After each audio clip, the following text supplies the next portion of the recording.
Allora, eccoci qua. Dottoressa, lei appunto ha raccontato un po' brevissimamente la storia, la storia del Bauer sostanzialmente e ha già dato uno spunto per innovare. Chiedo all'assessore, dopo do la parola a tutti quanti voi, non vi preoccupate.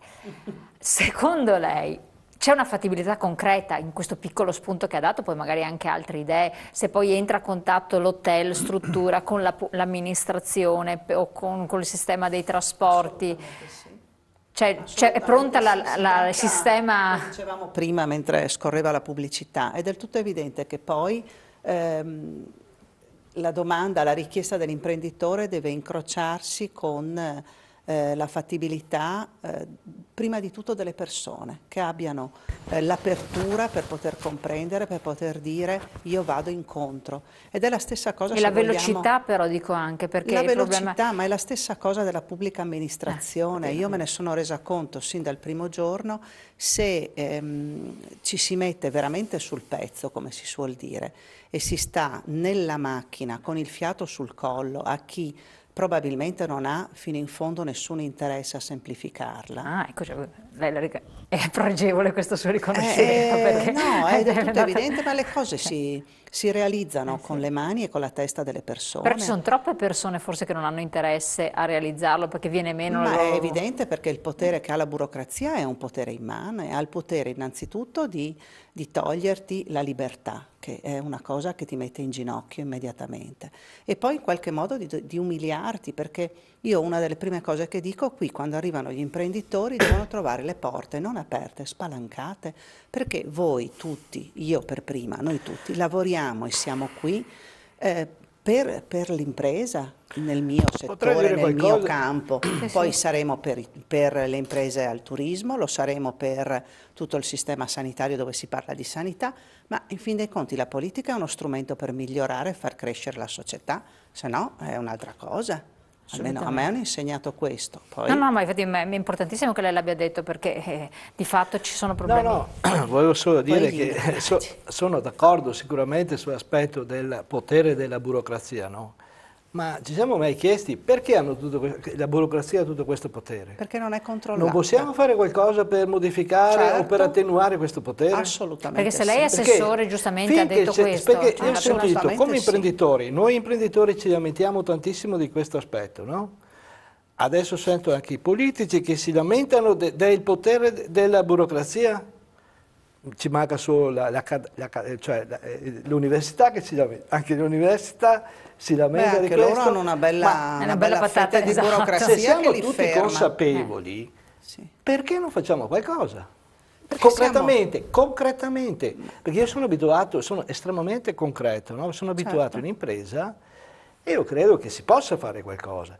Ma bisogna fare delle scelte, ci sono delle scelte difficili secondo me da fare qua. Però bisogna farle perché non ce la facciamo più. E queste cose dobbiamo farle. Ma chi ha il potere di farlo? Esatto, chi ha il potere di farlo? Assolutamente la politica. Io direi anche la società, direi anche che è la società che dovrebbe spingere la politica verso questa direzione. Ma se dopo alla fine abbiamo, tutti in famiglia abbiamo almeno un dipendente pubblico, no? Giusto? Sembra quasi di andare contro famiglia alle volte. Cioè è talmente tanto radicato questo, diciamo, questo sistema, no, burocratico che la vedo dura. Ma è vero, guarda, condivido assolutamente, però io me ne sono resa conto che ci sono alcune cose che sono semplicissime da poter realizzare, che semplificano la vita non solo all'imprenditore, non solo a me che faccio il politico, ma anche alla fine a chi si occupa della parte amministrativa, perché gliela semplifica pure alla fine, e che però per farle bisogna sedersi intorno a un tavolo, deciderle e controllare che vengano fatte. Se vogliamo, noi abbiamo bisogno di competitività, no? Sì. Paese. E per fare competitività dobbiamo tutti quanti tirare nella stessa direzione, andare nella stessa direzione, condividere, diciamo, degli obiettivi. E sono d'accordo che un freno potente è la burocrazia. Indubbiamente, indubbiamente. Comunque io sono anche dell'opinione che il 70, non voglio dire il 90, ma il 70% dell'apparato burocratico dipende dal governo. Non lo sto dicendo perché adesso c'è un governo che non mi appartiene da un punto di vista politico, perché nemmeno il governo, cioè i politici che oggi stanno governando questo paese si rendono conto di dove sono seduti, perché sotto l'apparato burocratico romano è spaventoso, ti fagocita nel momento in cui tu arrivi. Però bisogna... Esatto, che speranza ci può essere? Chiedo anche il suo apporto e dopo anche quello di Loison, secondo lei, vista anche dal di fuori? Perché a questo punto è drammatica. È sedimentato. Ma secondo me bisogna fare anche un passo indietro. Noi abbiamo una storia che molti paesi non hanno e quindi noi rispondiamo di fatto a quello che è il precedente storico nostro. Certo. Noi siamo un paese che è sempre stato frammentato, diviso, abbiamo una struttura medievale che ci siamo portati. Pensate al notaio in altri paesi non c'è, non esiste il notaio. È vero. Confermo. Sembra una piccola cosa, però... Chiediamo al governo che li abolisca anche in Italia, così facciamo una prima cosa buona. E a questa struttura, diciamo, medievale, che in qualche modo si è perpetrata nel tempo, si agganciano le professioni, perché noi sappiamo benissimo che in tantissimi stati non ci sono per esempio gli albi, non ci sono tutte queste sovrastrutture. Un architetto è un architetto perché fa parte di un gruppo di architetti ed è bravo. Non c'è questo concetto che abbiamo noi ce lo portiamo dietro e bisogna renderci conto che fa parte della nostra storia. Non lo dico né in maniera positiva né negativa, è una realtà di fatto. Allora, io non so quando usciremo da questo, io so che ci vorrà molto tempo perché è una questione proprio di cultura, una questione di struttura. Vi racconto un aneddoto. La prima SRL che ho fondato molti anni fa quando sono andato in Inghilterra, io ho vissuto per molti anni in Inghilterra, e dovevo fare una limited company che è una SRL. Mi dicono guarda devi fare l'autentica di una firma, vai a Piccadilly, c'è un notaio, ti fa l'autentica della firma. Vado a Piccadilly, questo bellissimo posto, già spaventato a morte perché devo fare l'autentica della firma dal notaio inglese, eccetera, eccetera, eccetera, eccetera. Mi porta, mi dice, gli do il documento, firmo davanti a lui e mi chiede 5 sterline. Cioè, mi ha chiesto 5 sterline. Solo? Sto parlando di quando ancora non eravamo nell'euro, quindi c'era la conversione con le lire. Dopodiché prendo e vado alla Companies House dove devo registrare la mia limited company, pago altre 20 sterline e dopo 2 giorni mi danno il documento dicendo ok, la società è creata e in tutto ho pagato 25 sterline, questo 15 anni fa. In 3 giorni. In 3 giorni, ecco. E oggi? Vabbè, anche in Inghilterra dico? Ma è così, è così. Cioè, risulta ancora così.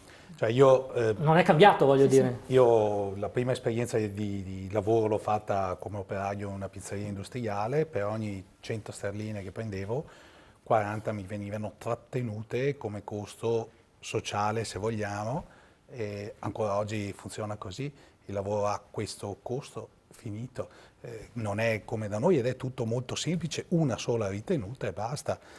Adesso a noi piccole imprese, grandi o piccole che sia, apriamo una start-up che va di moda, qualunque cosa si voglia fare, se hai 4 persone devi fare i corsi per la gestione del personale, perché se stanno male devi sapere come reagire, ti trasformi in dottore, devi fare gli antincendi, tutta una serie di incombenze che esistevano sulla carta anche negli anni 60 ma non sono mai state portate avanti, quindi ecco l'approccio culturale che dobbiamo cambiare. Poi fra 10 anni sarà tutto più automatico, ma adesso in pochi anni adeguarsi, tutta una serie di burocrazie che probabilmente in altri paesi sono più veloci, sono meno impattanti nella psiche anche del piccolo imprenditore, nei tempi morti, perché poi in realtà questo si traduce in tempo che non è disponibile a fare la tua attività primaria.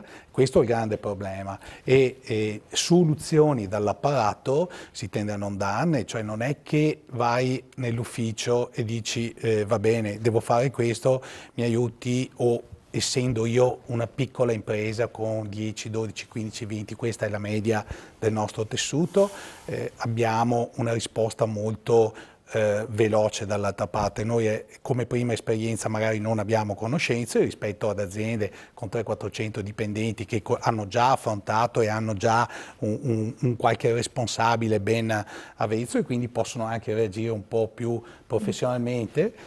Manca ecco, lo sportello aperto in questo senso e questi burocrati fanno, come giustamente ha detto lei Isi, tendono un momentino a bloccare, non aiutare, non velocizzare. Cioè, devono giustificare la loro esistenza. Bravissima, sì, è però quello il problema. Sì, se posso due riflessioni. La prima, pur avendo nuovamente, no, questi sono i problemi di cui diciamo problemi strutturali del Paese, sono noti a tutti, non è facile risolverli anche perché, come posso dire, la risoluzione passa poi appunto per un problema di convincimento di persone che da 20 anni invece fanno un lavoro in maniera diversa. Voi imprenditori, tu hai 25 persone, se introduci qualcosa di nuovo, lo diceva prima la dottoressa Bortolotto, devo fare capire alle persone che sono con me perché facciamo un qualcosa di diverso. Nel momento in cui la macchina burocratica ha centinaia di migliaia di persone, è chiaro che esiste un effetto inerzia organizzativa proprio tecnicamente parlando molto pesante. Questo non significa che non si possa fare, non si possa modificare. Noi a Ca' Foscari abbiamo avuto appena adesso, ha smesso il mandato un rettore, il professor Carraro, che ha ribaltato in 5 anni l'università, credo ottenendo dei risultati molto importanti, dimostrando che comunque una struttura da 1000-1200 persone pubblica possa essere in qualche modo resa competitiva con strutture private e creando molto valore aggiunto, quindi si può fare, certamente è complesso, ci vuole persone molto convinte e ci vuole i tempi perché c'è un problema di in qualche modo impatto a livello organizzativo, così come nelle imprese. Dall'altro lato, proprio perché vogliamo dare un segnale positivo, attenzione perché noi già come sistema paese ci siamo già trovati almeno 2 volte in un contesto di grandi difficoltà e 2 volte nella storia del nostro paese abbiamo avuto la capacità di risorgere e di rinascere, anzi in maniera in qualche modo importante. Faccio riferimento al primo rinascimento, no? Che è un po' quello che stiamo anche noi in qualche modo declinando all'interno del progetto, che è in qualche modo avvenuto in un contesto dove l'Italia era frammentata in stati, in guerra tra di loro, pestilenze. Ma è cambiato il mondo però. È vero, seconda guerra mondiale, noi siamo usciti battuti. E c'è stata però la guerra, esatto. C'è stata la guerra, però noi in entrambi i casi siamo riusciti in qualche modo a mettere insieme nel primo rinascimento quelli che erano i principi mercanti, dei medici, su tutti, con in qualche modo gli artigiani artisti e abbiamo avuto la capacità di creare un impatto culturale che poi ha governato l'intero mondo per i successivi anni. Nel secondo rinascimento, dopo la seconda guerra mondiale, abbiamo messo insieme imprenditori come Olivetti con designer stile Gio Ponti e siamo riusciti a portare il bello nella quotidianità delle persone. Siamo sicuramente in un momento difficile, potenzialmente vedendolo in positivo, il momento di riuscire a fare in qualche modo un nuovo rinascimento, la capacità di superare in qualche modo questa fase, nonostante i problemi oggettivi che ci sono, evidentemente. Ma su questo... Chi è lo stesso? Prego. No, dico, su questo punto io dico che adesso è molto più difficile, perché tutto sommato in quei periodi eravamo anche in aree ristrette, diciamo, geograficamente ristrette.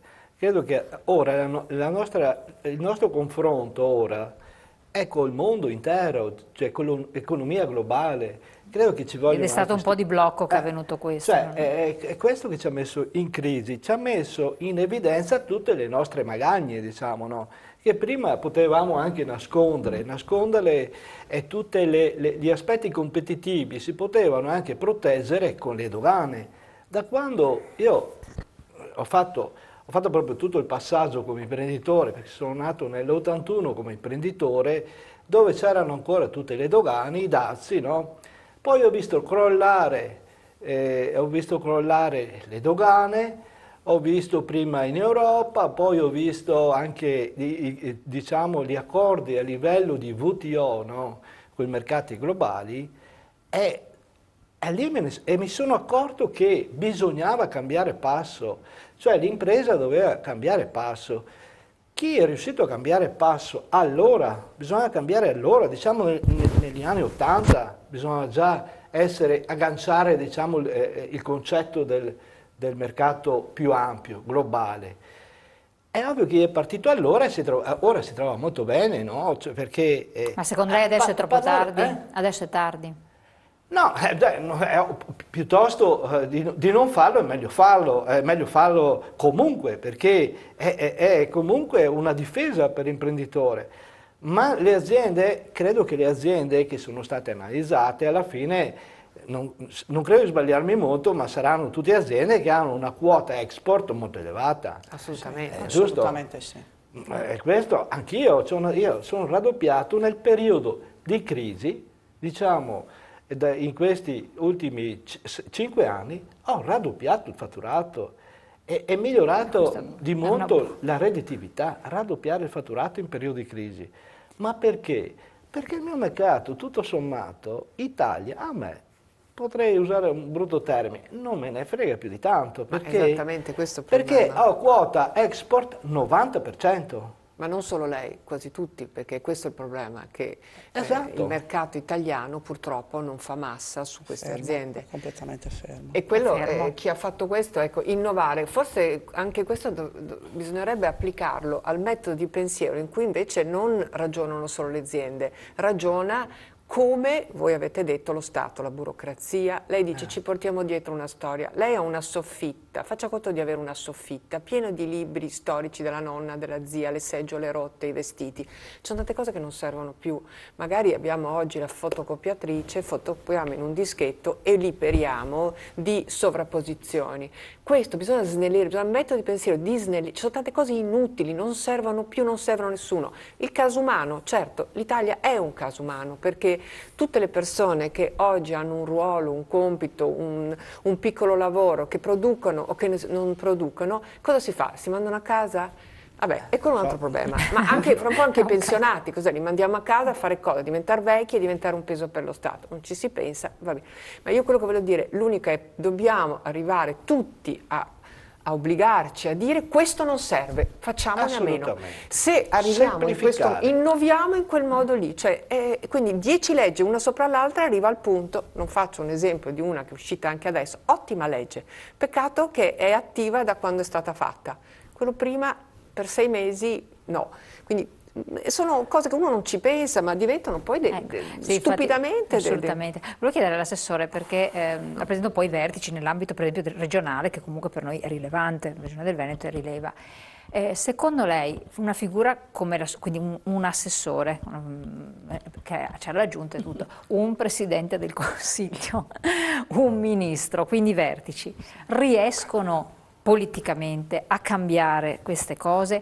Oppure, perché alla fine noi ci affidiamo a queste figure, perché allora dando per assodato che la cancrena, chiamiamola come il blocco burocratico non è irremovibile, ingessato, non si può muovere perché non si può licenziare, non andrà in pensione fino agli 80 anni e tutte queste belle cose qua sono lì bloccati. Sì. L'unica cosa che può cambiare è l'aspetto politico, questo varia, salvo poi ho interpellato alcuni che sono stati ministri e sono fuggiti e non vogliono più ripercorrere quell'esperienza, hanno detto terribile esperienza, la burocrazia sotto ti blocca nelle tue idee di vario genere. Lei che riveste questo ruolo, col seno di poi, adesso poi a fine mandato, poi magari ritornerà a rivestirlo, però sempre in un contesto diverso, che in evoluzione, può essere di buon auspicio, no dai. Ma lei cioè, ha maturato un'esperienza di tanti anni, quindi è consapevole di una cosa. Secondo lei la politica può fare qualcosa? Cioè possiamo rivestire speranza in una politica, in un Renzi della situazione, che può essere Renzi mi faccia un altro esempio. Adesso c'è lui, ne vuole male. Mi faccia un altro esempio perché è riuscito a disilludere credo chiunque. No, ma intendo dire perché ha creato quell'illusione. Io credo ovviamente nel ruolo della politica, se no diversamente farei un'altra cosa e ho sempre detto che noi cerchiamo di creare adesso positività. Siccome politica non te lo ordina il medico di farla, o la fai perché effettivamente ci credi e pensi di poter apportare con un minimo di buon senso, e in questo per esempio le donne sicuramente fanno una differenza in politica rispetto agli uomini. Positiva o negativa? Assolutamente positiva, stai attento. No, è un'eterna lotta tra me e lui è un maschilista pessimo. Detto così in televisione sei spacciato. È stimolante, scusa, almeno. No? E comunque io credo che faccia assolutamente la differenza. Quindi può però la politica la differenza scardinare. la politica la fa se a ricoprire un ruolo c'è qualcuno che ha un determinato percorso, che vuol dire sapere anche cosa ci sta dall'altra parte. E cioè quando tu agisci in un determinato modo con un provvedimento, qualunque provvedimento esso sia, non puoi pensare che sia neutro, ha comunque delle ricadute e devi essere in grado di prevederle e di conoscerle. E per far questo non si può arrivare a fare il ministro non avendo fatto nemmeno l'amministratore dell'asilo dei propri figli, cioè voglio dire un minimo di esperienza di quello che è la politica, quello che si comincia a fare dal consigliere comunale di opposizione in poi la scuola, di quello che una volta era la scuola di partito, quello che non esiste assolutamente più. Ma Renzi stesso, voglio dire, ha fatto il presidente di provincia, poi ha fatto il sindaco, oggi fa il primo ministro, per carità, ha alle spalle comunque un bagaglio, ha passato su se stesso. Ma perché non riesce a fare? Promette troppo, è una sua tattica comunicativa, perché di fatto poi... potremmo aprire un'intera puntata su Renzi, guardi. Non è questa non l'apriamo. Io credo che innanzitutto non è che lo cambi lui, cioè ha intorno comunque fior di ministri che però che esperienza hanno. Io vorrei fare qui un sondaggio e dire quanti sanno chi è il ministro alla cultura e al turismo, forse lo sa la signora, chi è il ministro dell'industria, forse lo sappiamo noi perché siamo addetti ai lavori, ma a me stessa a volte mi chiedo o mi chiedono chi è il ministro di quella determinata, e io non lo so. Non è verissimo questo? Non lo so, perché sì. non per questo gradirei che ci fossero degli antenati che sono lì e delle cariatidi da 50 anni, per carità, assolutamente no. Quindi le dice competenza maggiore, insomma. Però competenza e poi quando non si sa una cosa, grande umiltà, si studia, si impara, si conosce e si sta sul pezzo. Che un'azione ha delle ripercussioni. Do subito la parola a lei, professore, anche so che entrambi le vogliono dire qualcosa. Pubblicità, pochi secondi.